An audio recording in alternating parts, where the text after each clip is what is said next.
Hello everyone, तो कैसे हैं आप लोग। आशा करते हैं कि सभी लोग मस्त होंगे। तो दोस्तों, आज के इस लेक्चर में हम डिस्कस करने वाले हैं बीएससी सेकेंड ईयर का पेपर फर्स्ट थर्मल फिजिक्स और थर्मल फिजिक्स का जो चौथा चैप्टर है थर्मोडायनेमिक्स। और आज का जो हमारा टॉपिक है वो थर्मोडायनेमिक्स का लास्ट टॉपिक होगा। ठीक है, तो दोस्तों आज के इस लेक्चर में हम डिस्कस करेंगे सेकंड लेटेंट हीट इक्वेशन के बारे में। ठीक है, इससे पहले हमने क्लॉसियस क्लेपेरॉन का एक लेटेंट हीट इक्वेशन हमने डिराइव किया था जिसका वैल्यू आया था dp/dt is equal to L upon T in bracket V2 minus V1। ठीक है, ये हमारा पहला इक्वेशन था क्लॉसियस क्लेपेरॉन का। आइए आज के इस लेक्चर में हम डिस्कस करेंगे इसके सेकंड इक्वेशन के बारे में। ठीक है, तो इस ग्राफ से समझते हैं, हमने इसके पहले जो इक्वेशन डिराइव कराया है वही सेम ग्राफ हमने यहाँ पर उठाया है, उस ग्राफ को हमने इरेज नहीं किया है। तो देखिएगा यहाँ पर क्या होगा कि अगर देखें ए से बी तक जब हम इस ग्राफ को एनालाइज कर रहे हैं, यहाँ पर दो कर्व हमें दिखाई दे रहे हैं। पहला कर्व है ए बी सी डी और दूसरा कर्व है ई एफ जी एच। ठीक है ना, तो दो कर्व हमें दिखाई दे रहे हैं। हमें दिखाई दे रहा है कि जो यहाँ पर ए से लेके बी तक या कह सकते हो ई से लेके एफ तक का जो प्रेशर है ये प्रेशर बड़ा ही कम है और वॉल्यूम काफ़ी ज़्यादा है। ठीक है, और हम जानते हैं कि किसी भी पिस्टन का अगर प्रेशर काफ़ी ज़्यादा होगा या ऐसा कर सकते, सॉरी यहाँ पे देख रहे हैं प्रेशर अगर काफ़ी कम होगा, जब प्रेशर कम होगा तो वॉल्यूम ज़्यादा होगा। ठीक है, और वॉल्यूम यदि ज़्यादा है प्रेशर कम है तो कह सकते हो कि इस पिस्टन के अंदर जितने भी मॉलिक्यूल अवेलेबल हैं वो सारे के सारे गैसियस फॉर्म में होंगे। इसलिए हमने यहाँ पर लिखा कि ये वेपर है। इसको हमने ऑलरेडी अपने पहले वाले वीडियो में भी बता रखा है। यदि आपने इसके पहले वाले लेक्चर को नहीं देखा है तो एक बार डिस्क्रिप्शन बॉक्स में जाएँ, उसका लिंक दिया हुआ है। आप पहले क्लॉसियस क्लेपेरॉन के इक्वेशन को समझें, तभी जाके आज का हमारा लेक्चर आपको समझ में आएगा, वरना आज का लेक्चर समझ में नहीं आएगा। तो ये पूरा वीडियो देखना आपके लिए व्यर्थ हो जाएगा। ठीक है, इसलिए क्लॉसियस क्लेपेरॉन का इक्वेशन एक बार जरूर देख लें दोस्तों।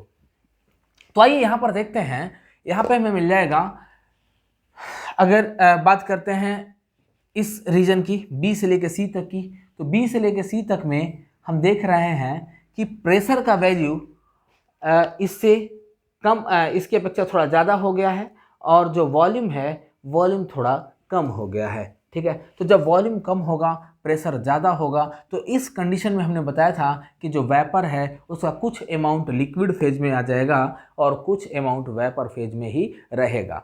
और ऐसा कंडीशन कब तक होगा, जब तक ये पहला कर्व सी तक पहुँचेगा या कह सकते हो दूसरा कर्व जब तक जी तक पहुँचेगा, तब तक ये लिक्विड और वेपर दोनों फेज को अटेंड करेंगे। ठीक है, और जैसे ही पॉइंट सी पर पहुंचता है या फिर कह सकते दूसरा कर्व जैसे ही पॉइंट जी पर पहुंचता है तो इसका जो नेचर है वो लिक्विड हो जाएगा, यानी कि जो मॉलिक्यूल है वो लिक्विड फॉर्म में कन्वर्ट हो जाएगा।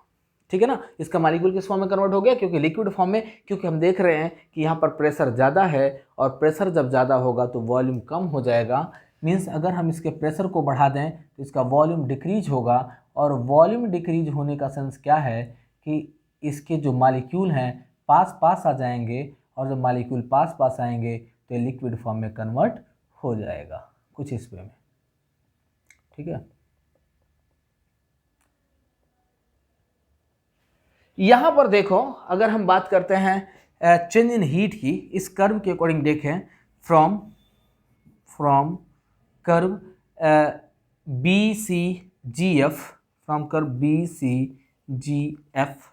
ठीक है, अगर हम टोटल अमाउंट ऑफ हीट की बात करते हैं कि कितने हीट में कितनी चेंजिंग आ रही है, तो आपको दिखाई देगा यहाँ पर दो आइसोथर्मल लाइन दिखाई दे रहा है। ये जो है ये आइसोथर्मल कर्व है, ये वाला और ये वाला, ये दोनों हॉरिजॉन्टल कर्व जो आपको दिखाई दे रहा है वो आइसोथर्म को रिप्रेजेंट कर रहा है।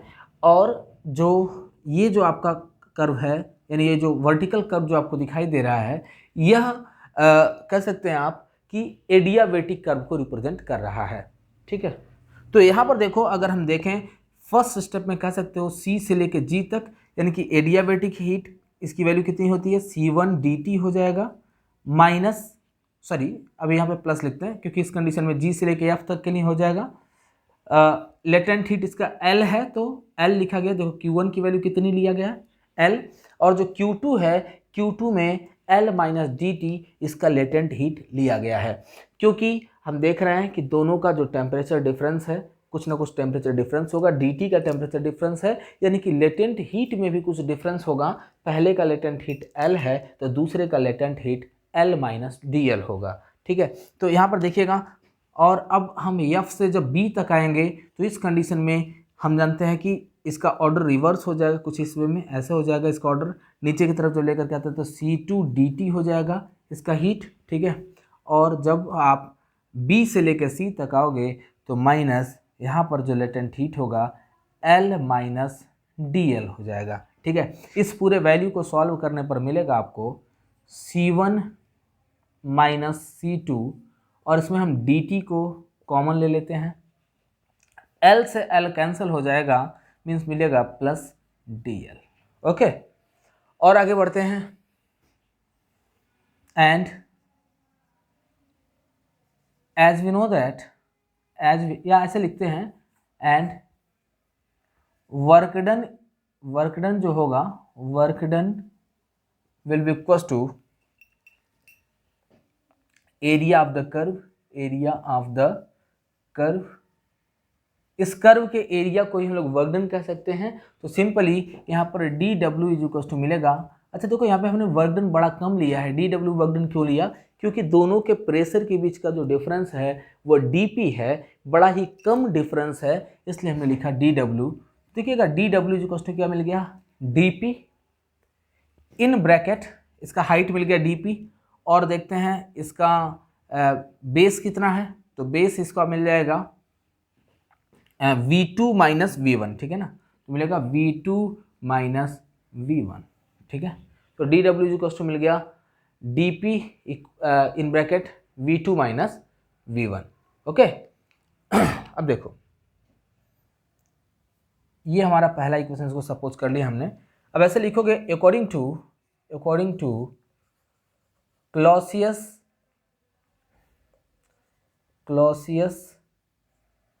क्लेपेरॉन इक्वेशन,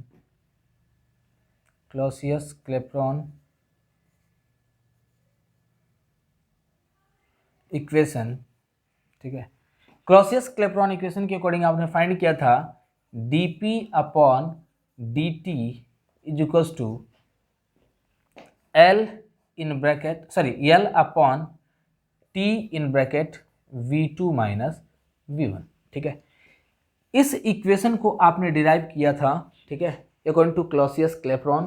तो सिंपली कह सकते हो कि अगर हम चाहें तो यहाँ से इस dp in bracket v2 minus V one का वैल्यू फाइंड कर सकते हैं। तो हमें मिल जाएगा dp in bracket v2 minus V one is equals to, इस dt को इधर भेज दो तो मिल जाएगा L upon T into D T.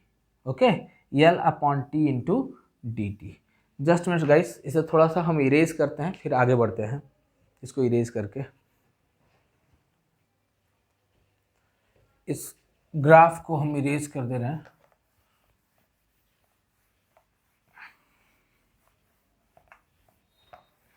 ठीक है, तो देखिएगा यहाँ पे हमें मिला dp in bracket v2 minus V one is equal to L upon T into D T, यानी कि सिंपली कह सकते हो वर्क डन का वैल्यू मिल गया। देयरफॉर वर्क डन यानी dw इज इक्वल टू लिख सकते हो आप dp in bracket v2 minus V one, या इसी को लिख सकते हैं L upon T into D T. Okay, अब ध्यान दीजिएगा, इसको हमने मान लिया second equation. Okay, and this is our first equation. But हम जानते हैं कि जितना हीट में चेंजिंग आता है उतना ही वर्क डन होगा।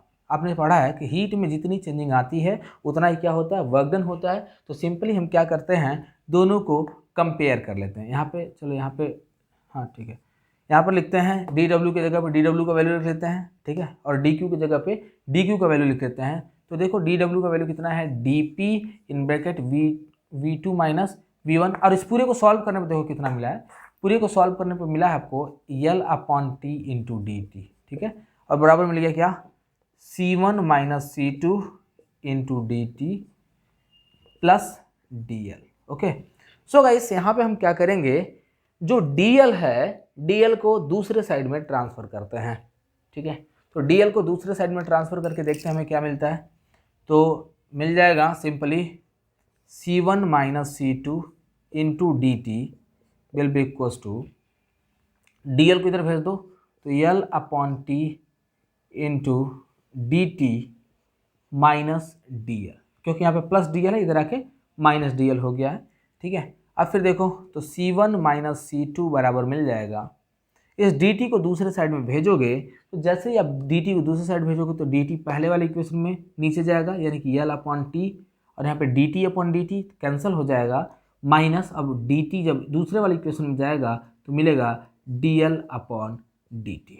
ठीक है, तो हमने देखा कि जो दूसरा इक्वेशन हमें मिला है लेटेंट हीट का, this is equal to C1 minus C2 equal to L upon टी माइनस DL अपॉन dt। ठीक है, इसमें देखो, इसमें